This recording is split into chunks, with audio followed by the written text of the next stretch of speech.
I get asked a lot from my audience is the evolution piece, is that, hey, for the first couple of years, I was supportive. You know, that's my story. For 8 years, I was supporting my husband. I was a stay-at-home wife. I was cooking for him. I was cleaning for him. But I wasn't in my own. I wasn't saying what I wanted. And that was on me, not on him.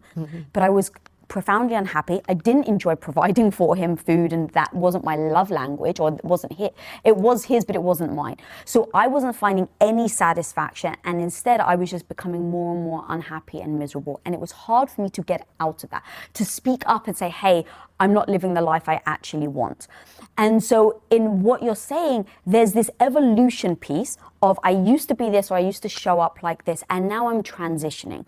And when you're in a relationship with somebody else that prides themselves also on evolving, like Rich and like my husband Tom, it becomes difficult to navigate, to your point of how this is who I want to be, this is what I want to become, this is who how I want to evolve. And so you focus on that, and at the same time your partner's doing that, making sure you're always aligned and not going off on different paths is very difficult. And this is where whenever I backtrack and I go, where was the point where people started to split apart? Because when you hear about marriage, when you hear about relationships, they were once connected, you hope, right? They were once totally on the same line. And then people say, I blinked and now they've changed, or I've blinked and now we're not connecting. And the truth is, you never freaking just blink, ever.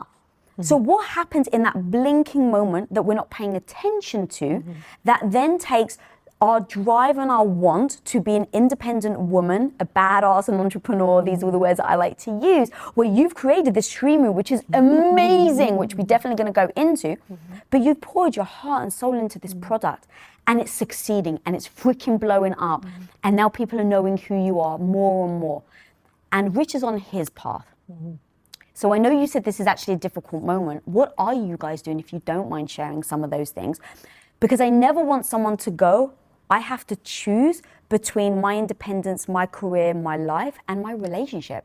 I don't think there has to be a choice of one or the other if you're in the right relationship.